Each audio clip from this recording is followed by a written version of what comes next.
Hello guys, magandang hapon po ulit sa inyong lahat. Ito po ulit si JR Doria TV. Mag-update po muli tayo sa EDSA Rehabilitation. Bali magsisimula po ako sa Guadalupe MRT Station hanggang makarating po tayo sa Orense. Di bali, ito po yung ongoing project po para sa EDSA Rehabilitation. Yung pag-aayos po ng ating daan at paglalagay na din po ng asfalto dito po sa kahabaan ng Orense hanggang makarating po sa Guadalupe. So samahan nyo ulit ako mga tropa. Update po muli tayo ngayong hapong ito. Today po ay May 27, 2026. So tara guys, lusubin na natin na itong EDSA bago po abutin tayo ng gabi.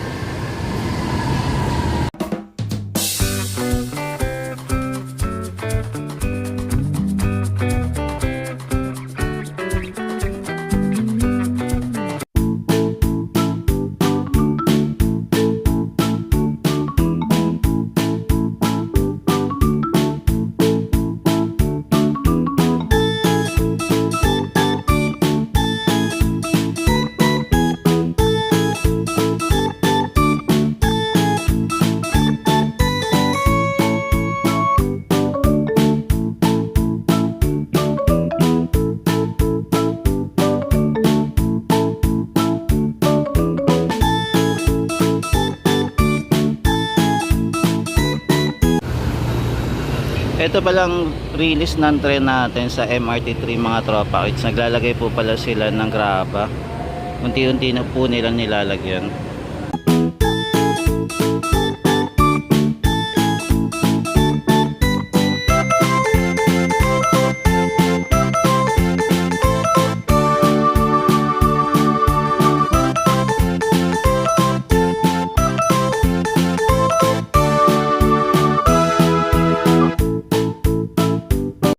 Ngayon sa mga tropags, dito po muna tayo magsisimula sa northbound area ng EDSA, kung saan ang laki na po ng pagbabago ng ating EDSA, no? Dati nag-aabang lang po tayo sa ginagawa dito, tapos pagbabakbak po ng semento, pero ngayon ito na po ang itsura ng ating EDSA. Mukhang may panibago naman po ata sila na aayusin dito mga guys. Meron kulang pa sila, isang linya na lang po din kompleto na. Yan, mukhang tatapusin na po nila hanggang end po ng May para maging maayos na po ang buong Makati po, hanggang makarating po sa Guadalupe Bridge. Tapos posible na po silang tumawid doon naman po sa Mandaluyong naman.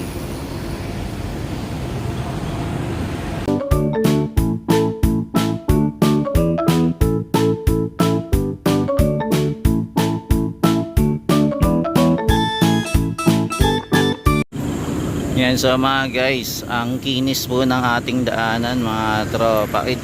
Ang linis-linis tignan ng daanan at bagong asfalto pa lang po ito mga kababayan.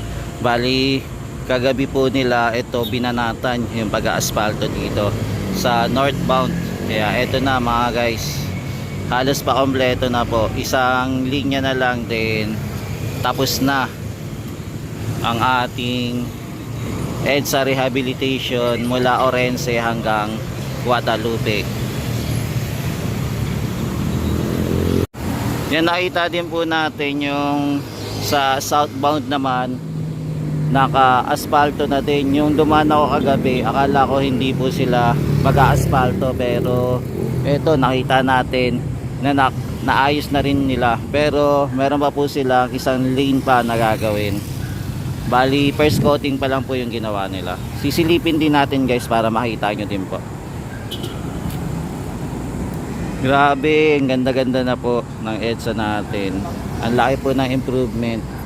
Then i-check na lang po natin kung may area po dito na pabahain po sa lugar po ng na-asphaltahan dito sa area po Guadalupe hanggang Ross Boulevard.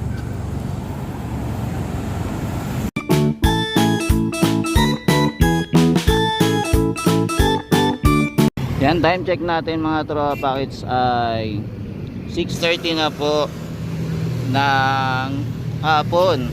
Bali magagabi na rin po at ilang minuto na lang at magse-7 na rin po.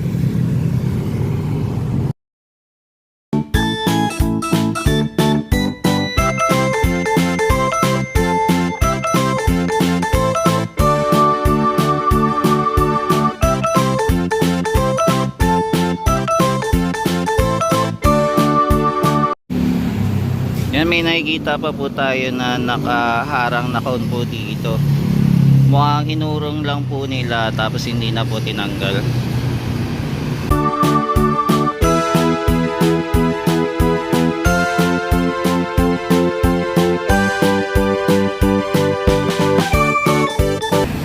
Yan, so ito na po yung bagong Pilipinas mga guys. I mean pala bagong EDSA.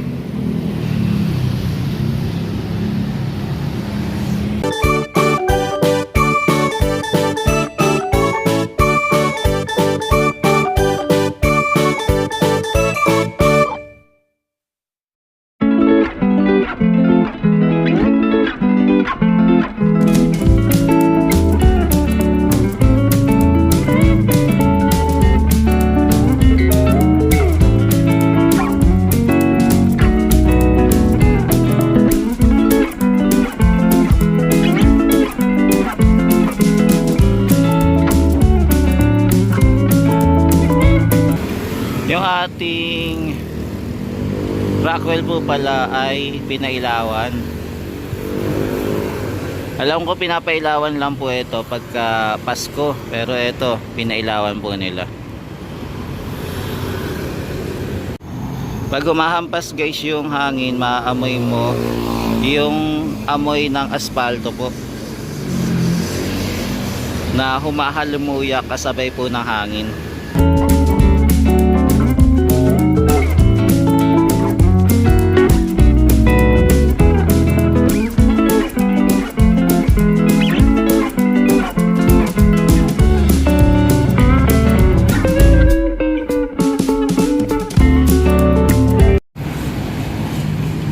Yan, grabe guys, ang bilis nila magtrabaho, no.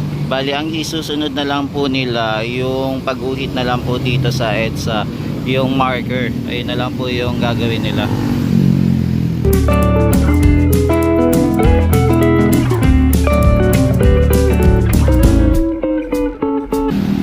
Yan, super beautiful na po yung EDSA natin.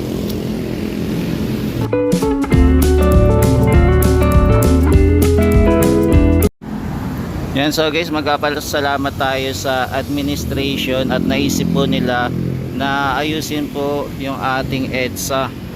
Matagal na din po kasi ito problema ng ating mga commuters, pero ito salamat kahit paano na solusyonan at naibsan po yung mga lubak-lubak dito, no. Kung dati dumadaan ka dito na natatagtag ka, pero ngayon okay na po, dire-diretso ka na po makakadaan dito na walang pangamba na dadaan ka na tatalbog-talbog dito sa EDSA.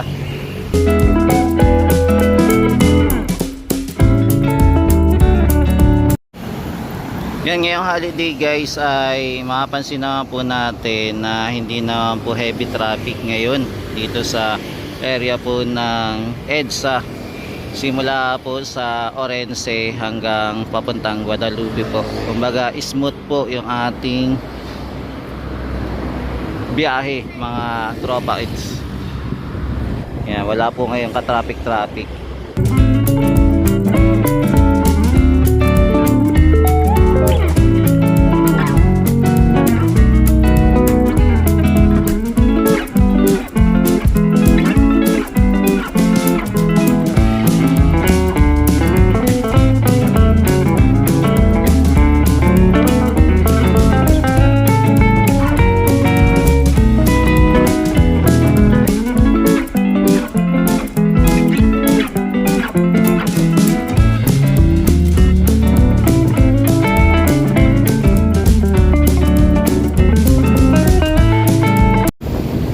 Yan, so guys, nandito na po tayo sa Orense. So ito na po ang itsura ng ating EDSA. Yan, lahat na po talaga na aspaltohan na. May naiwan na lang po na konti, baka siguro kinulang po sila ng pagdadala ng aspalto, kaya may naiwan pa. So aabangan pa rin natin to hanggang araw ng May 31 na matatapos po nila. Tapos ang sunod naman po neto, dahil matatapos na po sila espalto, yung ating sidewalk na lang. Ayan, hindi pa po nasisimulan at ilan pa lang po yung ongoing na ginagawa po nila. Compare sa pag-aasfalto po, mas mabilis po sila magtrabaho. Yan, meron bang part 2 dito na hindi pa po nila nalagyan ng asfalto.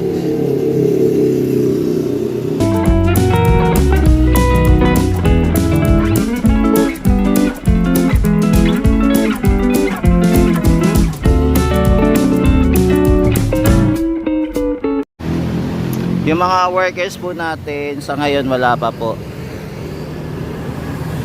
Mga darating po sila mga 9:30 para magsimula po sila magtrabaho.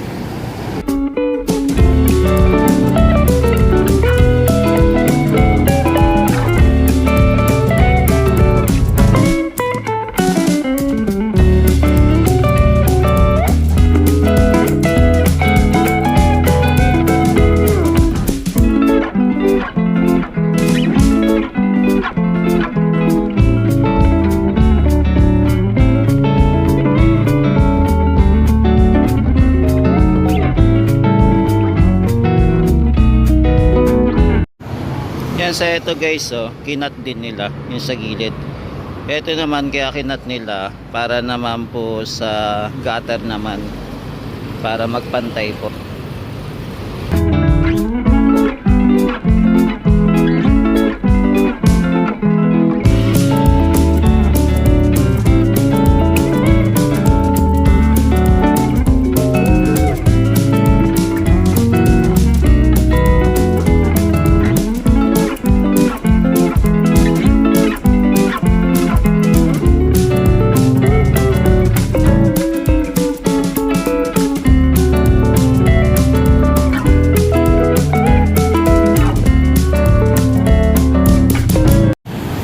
Yan, sa ito po yung ating sidewalk naman. Yan, sa ngayon guys, wala pa rin tayo nakikita improvement dito sa sidewalk. Hindi pa rin po nailalagay itong mga tactiles. Merong iba po dito nabasag na. Tapos ito, grabe naman, tinambakan na po ng basura dito sa area. Saan kaya galing tong basura na to, no? At tinambak po dito. Nandito naman po tayo sa EDSA ng southbound naman. Dito naman tayo mag-update. Yan, check natin kung hanggang saan na din po yung na-espaltahan dito. Nandito na tayo mga tropa sa southbound na. So ito na, na-espaltahan na din po yung area dito. Bali, meron pa po silang isang lane na gagawin para lubusan na po makumpleto itong area. Grabe, no, isang gabi lang po nila ito tinapos. Magkaabilaan po, nag-aspalto na po sila. Ina-expect ko po sana kinabukasan dito naman po sila mag-aspalto. Pero ang nangyari, tinapos na po nila yung pag-aspalto ng parehas po. Pero hindi pa po ito yung pinaka-finishing. May isang layer pa po silang gagawin para makompleto po yung pag-aspalto dito sa area ng southbound po.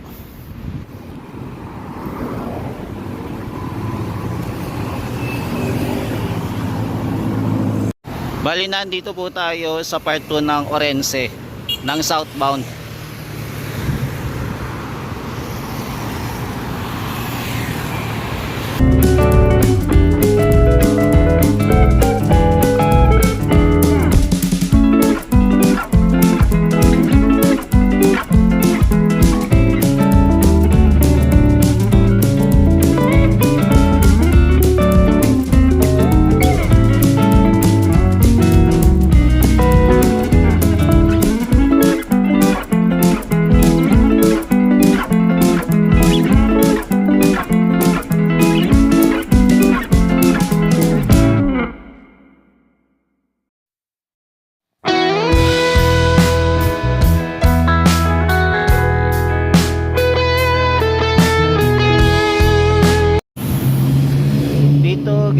malapit to sa may MRT station ng Guadalupe. Medyo malaki-laki po yung sidewalk na kinuha po nila.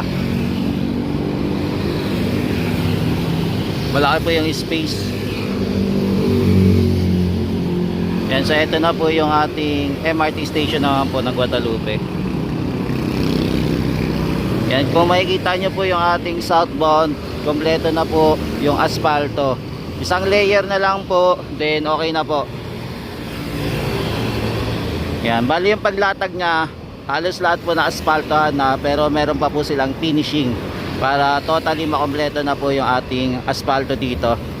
Both side po, southbound at saka northbound po ng EDSA. Dito po sa Orense, papunta po ng Guadalupe.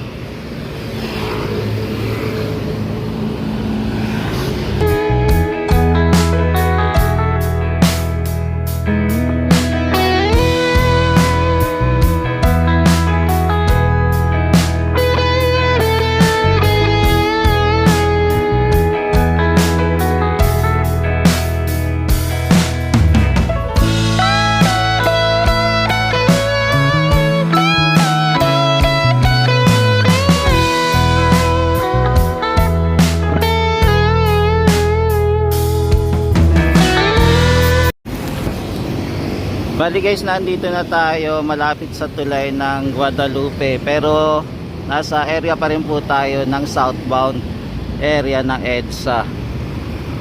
Ayan mga guys, kompleto na talaga yung ating asfalto dito mga tropa.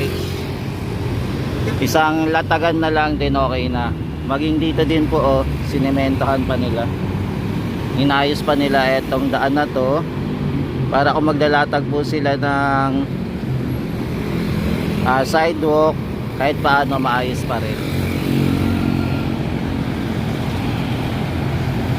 Yan, unti-unti na pong gumaganda yung ating EDSA. Simula po Guadalupe hanggang umabot na po ng Rojas Boulevard. Bali dito po muna nila inumpisahan. At unti-unti na pong ayan, nagiging bagong mukha po yung ating EDSA.